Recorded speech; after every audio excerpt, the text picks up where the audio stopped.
Tiga. Assalamualaikum warahmatullahi wabarakatuh.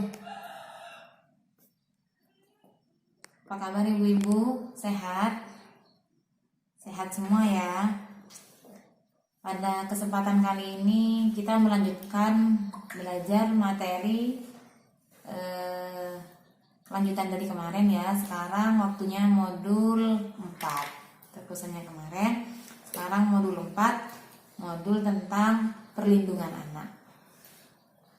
Pada kesempatan kali ini kita akan belajar bersama-sama, yaitu sesi 11, upaya pencegahan kekerasan dan perlakuan salah pada anak. Yang mana pada langkah ini yang akan kita pelajari adalah langkah 2, poin 1 sampai 3.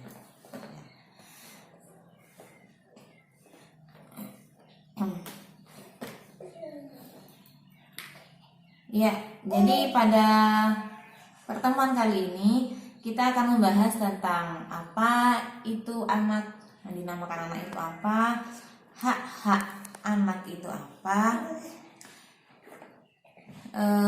bahwa setiap anak itu mempunyai hak yang harus dipenuhi oleh orang tuanya. Ya, jadi di sini kita nanti akan belajar pengertian anak dan hak-hak anak yang harus kita ketahui bersama, yang harus kita penuhi itu apa saja. Baik, pengertian anak. Di sini pengertian anak dan batasan usia anak menurut Undang-Undang Perlindungan Anak Nomor 35 Tahun 2014 adalah pengertian anak itu adalah seorang yang belum berusia 18 tahun, termasuk yang masih ada di dalam kandungan. Jadi anak yang belum berusia 18 tahun dan masih ada dalam kandungan itu disebut anak. Jadi kalau sudah 18 tahun ke atas berarti sudah dewasa. Ibu. Selanjutnya pengertian hak anak. Hak-hak anak adalah semua kebutuhan dasar anak yang harus dihormati, dilindungi, dan dipenuhi agar kesejahteraan dan jiwa anak terjamin, yang dilindungi oleh undang-undang.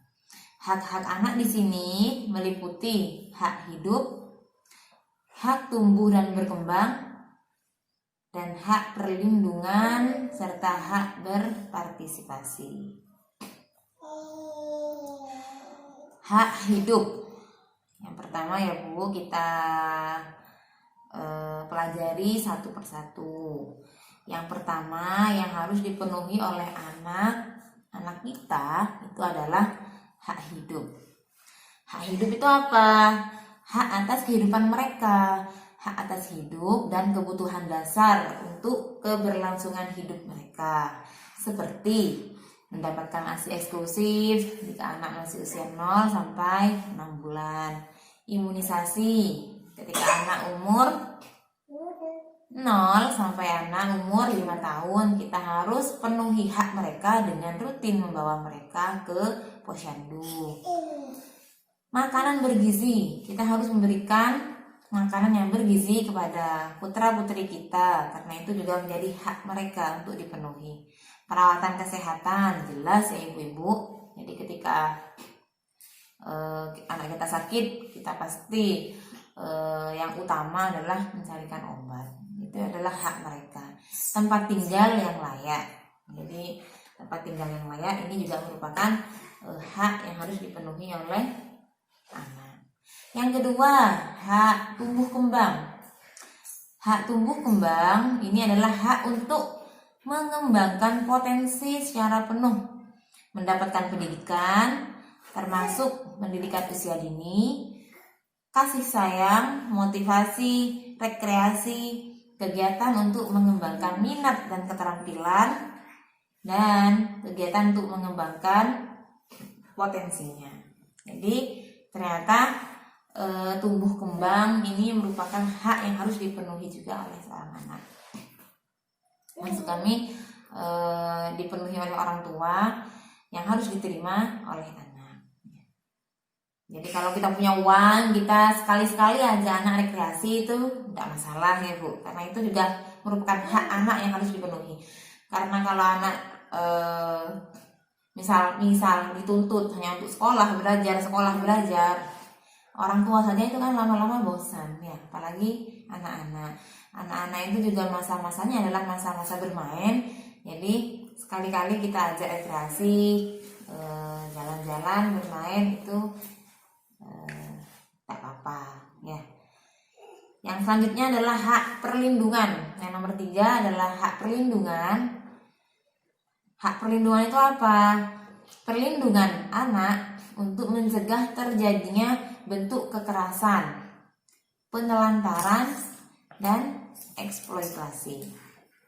Jadi meskipun kita sebagai orang tua mereka, kita tidak boleh dilarang untuk melakukan kekerasan kepada anak kita, seberapapun kesalahan yang dilakukan oleh seorang anak. Jadi tidak boleh orang tua itu melakukan kekerasan pada anak, karena sebenarnya anak itu juga punya hak perlindungan.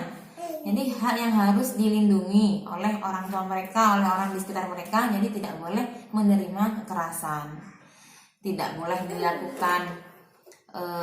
diperlakukan kasar, tidak boleh dihukum secara fisik, tidak boleh